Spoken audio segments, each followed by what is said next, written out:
Good morning, welcome to another video. So let me know what you guys kind of want to see from my new workplace. It's going to be very hard. Obviously I can't sit and do full-on videos on people's cars and stuff like that. Like, I need to work. I can't sit there all day filming stuff and not doing any work. So I was thinking maybe every couple of weeks just do an update of what cars are here, what's getting done, because there's going to be some very cool cars come through here, so it'll be very interesting to see. But I'll show you what we have at the moment. Actually, first I'll show you in here. So if you remember last time, I said this was going to be an engine building room, and it is sort of getting there. A couple of engines here at the moment. A supercharged LS, piston rod combo RB30 single cam, piston rod combo RB25. The car that this is going in is actually getting towed in today, so I can finish that car off. This is for a VL, so you will see a VL in here very soon, which is cool. Outside here we got this absolutely mint VESS ute with a 454 in it, full HSV brakes, Maloo interior, stuff like that. Super clean car and sounds absolutely amazing. This Supra is going out this morning. Actually, it's getting towed to get tuned. This came in as a non-turbo car, so that's getting tuned today. So we just did from head upwards.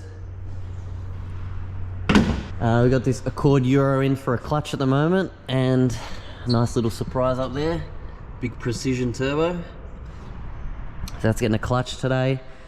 This GDR has no engine in it because the engine out of that is now in this blue R32 GDR. Actually just got the engine in last night before we all left.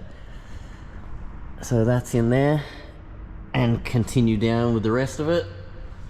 We've got Troy's car still here, the Falcon's here getting some fab work. This I actually stuffed up last video. I said this was a 3.2. This is actually a 3 litre, but this is really close to being finished. It's all running now. We've got this 34 in for Haltech and engine bay cleanup. It's a really messy engine bay, so just, you know, do some cooler piping, clean up stuff, paint, powder coat, blah. And a pearl white R34 GDR V-Spec in for some coilovers. This thing's pretty stock, just a cat back, and I think that's it.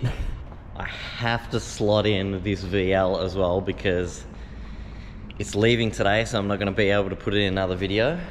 But my love for VLs was already pretty here, and if you know me well, you know that I absolutely hate Simmons.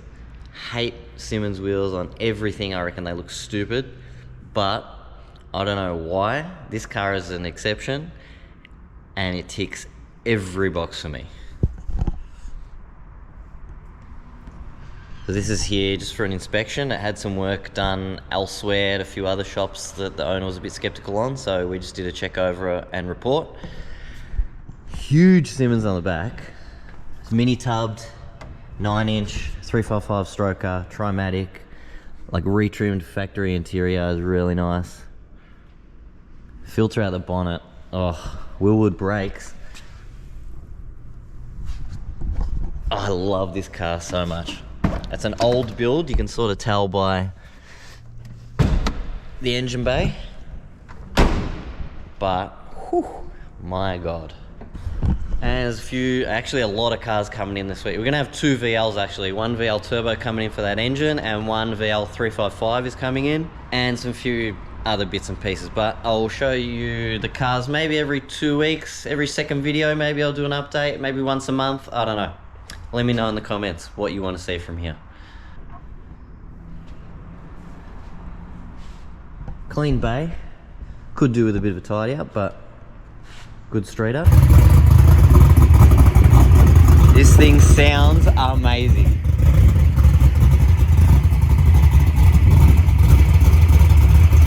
Best.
Alright, a different start to this video. I pretty much came outside and just wanted to get into it. I couldn't be bothered starting to talk and explain what the hell's going on, but we're at the point where this head is all undone and ready to come off. I've had to undo this engine mount on this side, tilt the engine over, because I don't have the right size to pull these studs out, so I have to lift it over them, and to lift it over them you have to get them past the headers, and to get them past the headers you got to tilt the engine because they're stuck between the rail and the starter. Cars with engine conversion problems.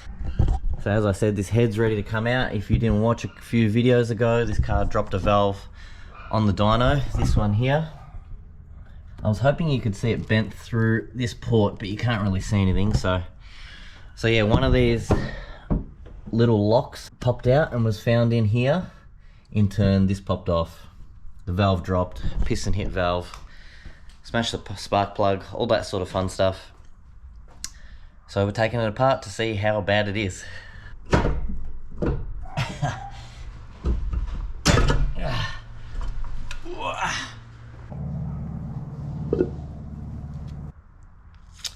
It doesn't look good. I'll show you the head first. There's our bent valve.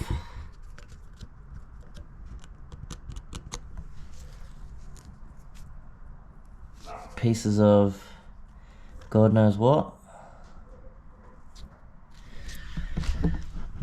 And this is the bad bit.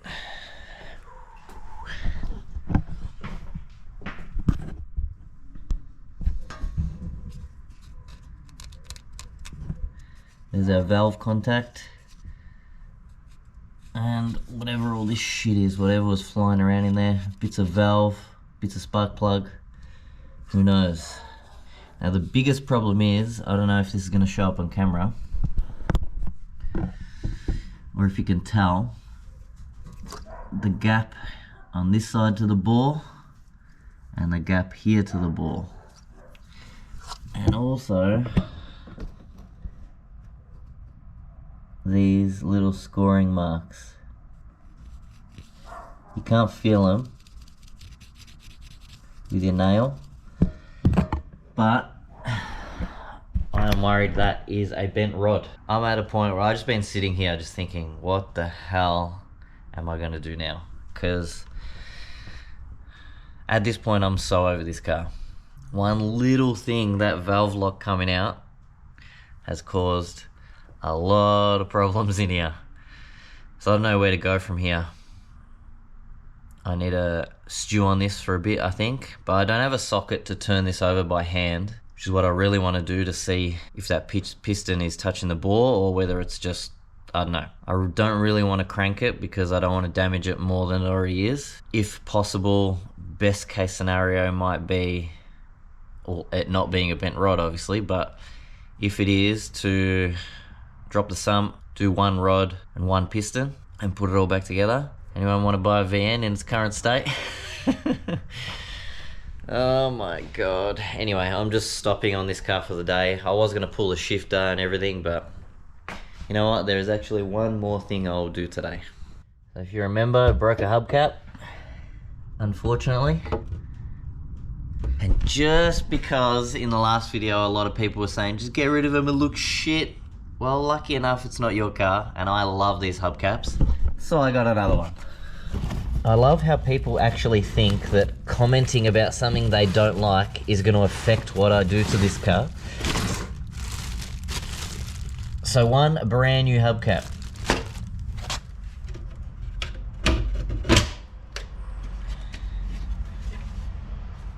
God damn it. Try not to break this one putting it on.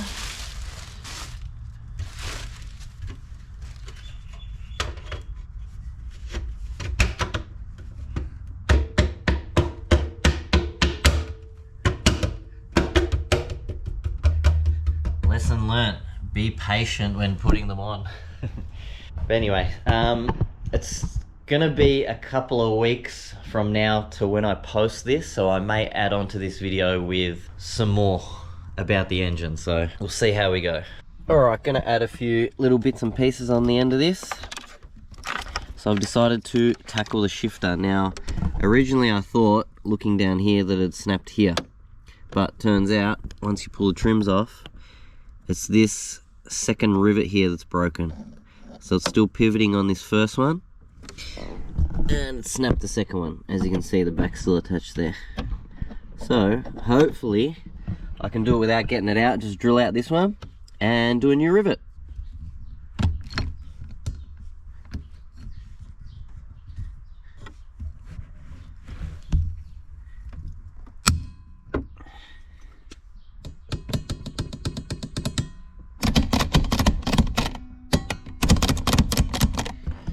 And we all fixed.